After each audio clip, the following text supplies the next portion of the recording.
പ്രവാചകൻ സല്ലല്ലാഹു അലൈഹി വസല്ലം പ്രാർത്ഥനയുടെ 3 വശങ്ങളെ കുറിച്ച് പറഞ്ഞു തന്നു.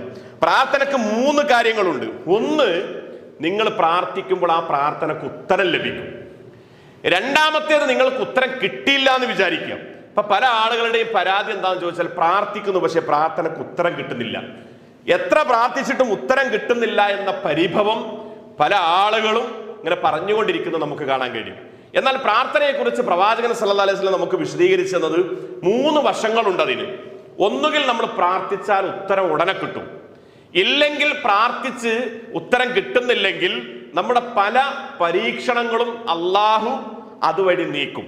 നമുക്ക് വലിയ അപകടങ്ങളില്ലാതെ, മാരകമായ അസുഖങ്ങളില്ലാതെ, നമുക്ക് ബുദ്ധിമുട്ടുകളില്ലാതെ, സാമ്പത്തിക പ്രയാസങ്ങളില്ലാതെ അവിടെയൊക്കെ നമുക്കൊരു സംരക്ഷണം കിട്ടുന്നത് നമ്മൾ പ്രാർത്ഥിച്ചതിന്റെ ഫലമായിട്ടായിരിക്കും. വലിയൊരു അപകടത്തിൽ നിന്ന് നമുക്ക് രക്ഷ കിട്ടിയത് നമ്മൾ പ്രാർത്ഥിച്ചതിന്റെ ഫലമായിരിക്കും. ചിലപ്പോൾ നമ്മൾ അള്ളാഹുവിനോട് നല്ല മക്കളെ ചോദിച്ചാൽ അത് കിട്ടുന്നു, സമ്പത്ത് ചോദിച്ചാൽ, ജോലി ചോദിച്ചാൽ അതൊക്കെ കിട്ടുന്നു. ചില ആളുകൾക്ക് അത് കിട്ടാതെ പോകുന്നു. അപ്പൊ കിട്ടാത്തവരെ സംബന്ധിച്ചിടത്തോളം അവർക്ക് അള്ളാഹു മറ്റുള്ള പരീക്ഷണങ്ങൾ, മാരകമായ രോഗങ്ങളെ പോലെ, അപകടങ്ങളെ പോലെ, ഇങ്ങനെയുള്ള വിഷയങ്ങളിൽ നിന്നൊക്കെ അവർക്ക് അള്ളാഹു സംരക്ഷണം കൊടുക്കും.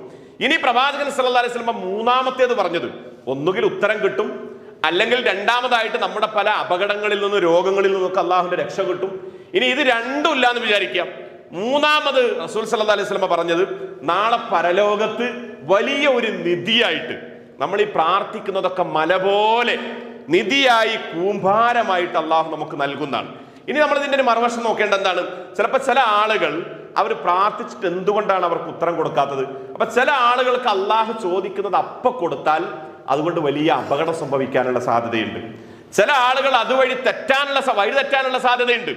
അതുകൊണ്ട് ചിലപ്പോൾ അള്ളാഹു കൊടുക്കാതിരിക്കുകയും ചെയ്യും. ഇപ്പൊ ഒരാൾ സാമ്പത്തികമായിട്ട് അള്ളാഹുവിനോട് ഇങ്ങനെ ചോദിക്കുക, അപ്പൊ ആ സാമ്പത്തികമായി കൊടുത്താൽ അയാൾ ചിലപ്പോൾ അതുകൊണ്ട് ഹറാമായ കാര്യങ്ങൾ ചിലപ്പോൾ ചെയ്യുമെന്നുള്ളത് അള്ളാഹുവിന് കൃത്യമായിട്ട് അറിയാം. അപ്പൊ അത് അറിയുന്ന അള്ളാഹു അങ്ങനെ അത് മനസ്സിലാക്കിയിട്ട് കൊടുക്കാതിരിക്കുന്നു.